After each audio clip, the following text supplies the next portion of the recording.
이제 잠언 마지막 시간 오늘 31장 함께 묵상하게 되었는데요. 잠언에서 독특하게 30장과 31장만이 다른 사람의 잠언이고 29장까지가 이제 솔로몬의 잠언이었습니다. 오늘 31장을 보면 31장은 르무엘 왕의 어머니가 아들인 왕을 훈계한 내용이라고 그렇게 명시되어 있습니다. 사실 르무엘에 대한 성경적인 자료는 있는 게 없습니다. 오늘 잠언 31장에 등장하고 있는데 분명한 것은 르무엘 왕의 어머니가 왕인 아들에게 왕의 직분을 망각하게 하고 무너지게 하는 일을 삼가하라는 말로 오늘 2절 말씀부터 시작을 합니다. 내 아들아 내가 무엇을 말하랴, 내 태에서 난 아들아 내가 무엇을 말하랴, 서원대로 얻은 아들아 내가 무엇을 말하랴. 3절부터 내 힘을 여자들에게 쓰지 말며 왕들을 멸망시키는 일을 행하지 말지어다 라고 이야기하면서 이야기합니다. 핵심이 오늘 3절 4절에서 이야기하는 것처럼 음녀의 유혹과 술을 조심하라는 거예요. 왕을 무력하게 하고 또 무력한 자들을 잘 돌보고 억울한 일들이 일어나지 않게 공의를 시행하고 살펴야 한다. 그러하기 때문에 음녀와 술을 멀리해야 한다라고 왕인 아들에게 교훈하고 있습니다. 자기 자신의 문제에 빠지면 아무도 돌볼 수 없게 되어진다라고 더불어서 교훈하고 있죠. 이것은 사람을 섬기는 모든 사람들을 향하여서 이야기하는 교훈이 될 수 있겠습니다. 모든 사람들이 정치를 하는 사람들뿐만 아니라 집안의 가장이 혹은 한 사업장의 대표가, 왕이, 또 어떤 공동체의 대표가, 한 무리를 이끌어가는 그러한 리더가 행해야 하는, 마음을 가져야 하는 그러한 교훈이 될 수 있겠습니다. 또 두 번째로 잠언은 특이한 주제, 어찌 보면 가장 핵심인 주제가 되어줄 수도 있는 주제를 다루는데요. 그것은 바로 현숙한 여인에 대한 이야기를 하고 있습니다. 아마 많은 설교가 있었고 또 많은 설교자들이 이 현숙한 여인에 대해서 설교를 하고 또 함께 공부를 하고 말씀을 나누는 그러한 것들을 우리는 많이 듣고 보았을 줄로 압니다.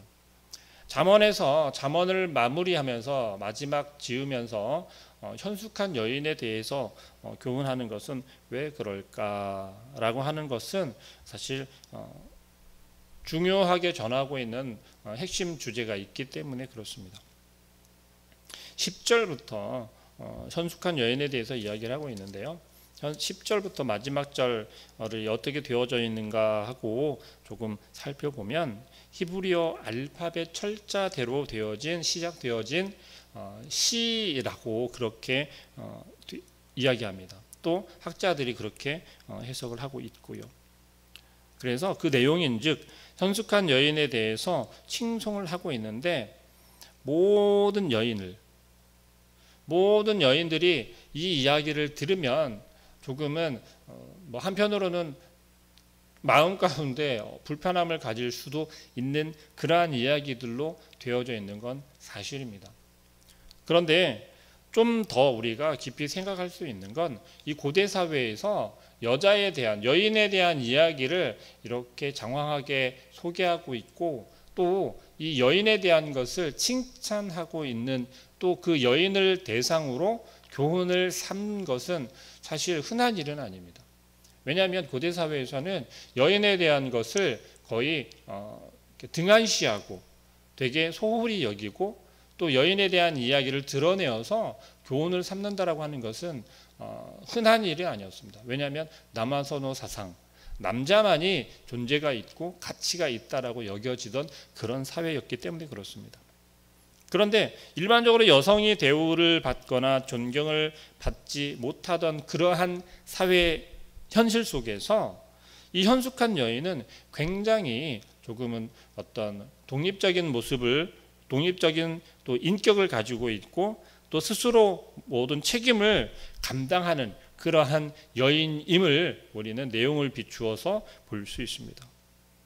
현숙한 여인에 대한 오늘 본문이 남자들을 위한 배우자 선택의 어떤 지침서 혹은 또 결혼을 준비하고 있는 여인들이 이것을 지켜서 행해야지라고 간혹 설교하시는 분들도 있습니다. 그러나 오늘 본문은 그러한 것들을 중점적으로 가르치거나 교훈하는 그러한 내용이 아니다라는 것을 먼저 염두에 두고 오늘 본문이 10절 이하의 말씀에서 지금까지 잠언에서 교훈하였던 1장부터 29장까지 아니 30장까지 바로 직전에 르무엘의 어머니 르무엘 왕의 어머니가 아들인 왕을 향하여서 교훈하였었던 그 모든 것들을 잠언이 강조하고 있는 그것이 무엇인지 잠언은 지혜서라고 그렇게 이야기하지 않습니까? 우리가 지금까지 계속해서 묵상하였었던 이야기들도 마찬가지입니다. 지혜를 구하는 것이었고 그 지혜가 무슨 지혜인지 어디로부터 오는 지혜인지를 우리는 계속해서 함께 묵상했단 말입니다. 그런데 그 지혜에 대한 결론적인 이야기가 바로 이 현숙한 여인을 비추어서 이야기하고 있다는 사실입니다. 지혜를 오늘 이 본문에서는 여성이라고 하는 한 인격체를 의인화해서 핵심 주제를 정리하고 있다는 거예요. 다시 말하면 10절부터 이야기하는 것이 오늘 본문 아니 잠언 전체의 주제를 하나씩 나열하고 있다는 거예요. 그 지혜란 무엇이냐, 어디서부터 오는 것이냐, 그것이 결국은 무엇인가에 대한 것을 여자 한 여인이라고 현숙한 여인이라고 하는 그러한 울타리 가운데에서 또 그 여인의 삶을 통하여서 우리에게 설명해 주고 있다는 것입니다. 12절 말씀 보겠습니다. 그는 양털과 삼을 구하여 부지런히 손으로 일하며 또 12절 말씀 그런 자는 살아있는 동안에 그의 남편에게 선을 행하고 악을 행하지 아니하느니라. 이 여인을 보면 굉장히 악을 행하지 않고 또 사랑스러운 그러한 모습을 볼 수가 있겠습니다. 그리고 13절부터는 양털과 삼을 구하고 상인의 배와 같아서 먼 데서 양식을 가져오고 자, 이러한 일들을 모두 행하는 여인이다라고 했을 때 얼마나 세심하고 또 근면 성실한지를 우리는 볼 수 있을 것입니다. 16절 말씀 한번 보겠습니다. 밭을 살펴보고 사며 자기의 손으로 번 것을 가지고 포도원을 일구며 자, 자기가 밭을 살펴서 그것을 사고 보고 산다라고 하는 것은 우리가 사실 어떤 물건이나 아니면은 밭을 보거나 또 채소나 가축 과일들을 가꿀 때 얼마나 많은 손길이 필요한지 우리는 너무나도 잘 알고 있습니다. 그런데 그것을 보고 살펴보고 그것을 사거나 또 포도밭을 일구거나 한다라는 것은 세심한 관심이 아니면 할 수 없는 것이죠. 또 17절 말씀 힘있게 허리를 묶으며 이 여인은 굉장히 강한 여인임을 또 보여주고 있습니다. 더불어서 18절에 부지런함 또한 나타내고 있지요. 자기의 장사가 잘 되는 줄을 깨닫고 밤에 등불을 끄지 아니하며 밤늦게까지 일을 하고 있는 모습을 볼 수 있습니다. 또 20절부터 이야기 보면 그는 곤고한 자에게 손을 퍼며 라고 이야기를 합니다. 우리가 사실 불우한 사람을 도와주고 형편이 어려운 이들을 혹은 도움의 손길이 필요한 이들을 향하여서 손을 내어 미는 것이 쉬울 것 같지만 결코 쉽지는 않다라는 것이에요. 특히 지금 이 시대를 살아가는 우리들에게는 그 도움의 손길을 내미는 것이 너무나도 당연한 것인데도 불구하고 얼마나 조심스럽게 또 얼마나 많은 상황과 환경들을 살피며 도움의 손길을 내밀어야 하는지 우리는 너무나도 어려운 시대를 살아가고 있습니다.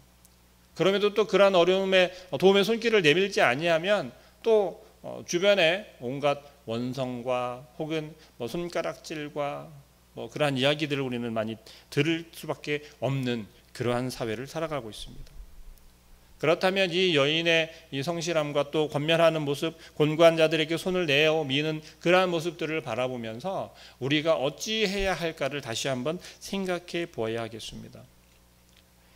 22절 말씀입니다. 그는 자기를 위하여 아름다운 이불을 지으며 세마포와 자색 옷을 입으며. 자, 단지 이 이야기를 보면 자기 자신을 가꾸는 것처럼 보여질지 모르겠으나 조금 더 시야를 넓혀서 보게 되면 자기가 보살피고 살피는 그러한 모습임을 우리는 볼 수 있습니다. 왜냐하면 그 이하의 말씀에서 이야기하지 않습니까? 23절 말씀에 그의 남편은 그 땅의 장로들과 함께 성문에 앉으며. 자, 이 남편이 장로들과 함께 성문에 앉을 수 있도록 이 현숙한 여인이 살피고 챙기고 그를 입히고 그를 꾸며주고 있는 그러한 모습이라는 거예요. 또 24절 말씀, 그는 배로 옷을 지어 팔며 띠를 만들어 상인들에게 맡기며 능력과 종기로 옷을 삼고 후일을 웃으며. 자, 25절 말씀에 후일을 웃으며라고 이야기하고 있습니다. 이 이야기는 사실 비웃거나 아니면은 뭐가 흥이 겨워서 웃고 있다 그러한 것이 아니고 히브리 원어로 해석을 해 보니 웃고 있다라는 것은, 후일을 웃고 있다라는 것은 나중에 우리의 심판 때에, 우리의 마지막 그때에 결국 진정으로 웃게 되어지는 것은 지금 이 현숙한 여인의 모습을 통하여서 잠언이 이야기하고 있는 것을 다 지켜 행하고 또 그 지혜를 가지고 살아갈 때 얻게 되어지는 것을 바라보며 행복해하는 그러한 모습을 우리가 볼 수 있어야 하겠습니다.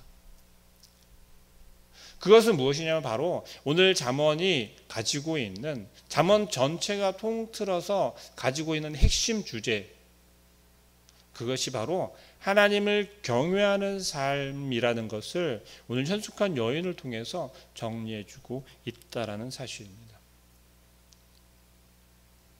계속해서 이 현숙한 여인의 모습을 바라보면 28절입니다. 그의 자식들은 일어나 감사하며 그의 남편은 칭찬하기를 덕행 있는 여자가 많으나 그대는 모든 여자보다 뛰어나다 하느니라. 이 모든 것을 챙기고 지키고 구제하고 성실함을 보이고 그러한 이 현숙한 여인은 자연스럽게 칭찬을 받을 수밖에 없다라는 거예요. 인정을 받을 수밖에 없다라는 것입니다. 결국 이 여인을 통해서 성경이 이야기하고자 하는 것은 지혜의 소중함과 가치를 이 여인의 삶을 통하여서 드러내고 있다라는 사실이에요. 자, 이 여인과 같이 행하고 또 이 여인과 같이 한다면, 지혜롭게 행동한다면 그 가정이 얼마나 평안하겠습니까? 얼마나 복되겠습니까? 지혜라고 하는 것이와 같이 우리의 일상생활 속에서 사실은 그 어느 순간에도 빠지면 안 되고 빼놓을 수 없는 아주 중요한 우리의 삶의 핵심이라는 거예요. 어떤 이들은 그렇게 이야기합니다. 지혜라고 하는 것이 특별한 사람들에게만 주어지고 특별한 사람들의 경우에만 해당이 되어지고 또 어떤 경험이나 열심히 노력해서 얻을 수 있는 것이다 라고 이야기하는 사람들도 있습니다. 그리고 또 특별한 경험을 한 사람들만이 가지고 있는 아주 신비로운 것이다라고 이야기하는 사람들도 더러 있습니다. 그러나 그것이 아니라 이 지혜라고 하는 것은 우리의 삶 속에서, 우리의 현실 삶 속에서 반드시 있어야 하는 것이고 늘 함께하고 있는 것이다라는 거죠. 우리의 삶의 방식이고 우리의 삶의 지혜가 되어지는 것이라는 거예요. 그것은 무엇을 이야기하고 있는 것입니까? 바로 신앙이라는 것, 신앙생활이라는 것. 하나님을 알고 예수 그리스도를 믿는 우리들에게 있어서 지혜라고 하는 것은 바로 무엇이겠습니까? 다른 사람들을 윤택하게 돕고 섬기고 혹은 우리가 속해져 있는 공동체 속에서, 공동체 사회 속에서 어떻게 되는 것이에요? 믿지 않는 자들보다 좀 복된 삶을 살고 믿지 않는 자들보다 형통한 삶을 살아가는 것, 그것이 혹 우리가 누리는 복이다라고 여기십니까?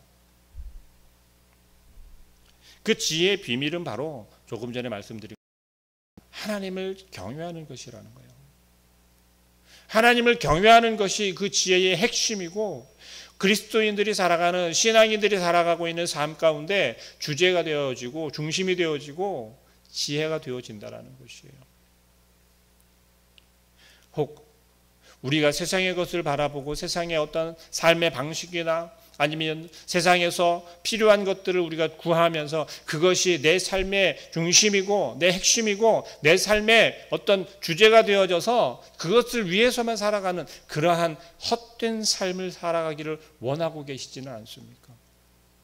잠언을 통해서 우리에게 이야기하고 있는 것은, 마지막 결론적으로도 이야기하는 것은 무엇입니까? 이 현숙한 여인의 모습을 통해서 우리가 와, 저런 여인이 있으면 좋겠구나, 저런 여인처럼 살아가면 정말 복받겠구나 라고 생각만 하는 것이 아니라 그것이 바로 신앙인들의 삶의 모습이다라고 하는 것, 그것이 곧 여호와 하나님을 경외하는 삶의 모습이다라는 것을 우리는 깨달아 아시길 주님의 이름으로 축복합니다.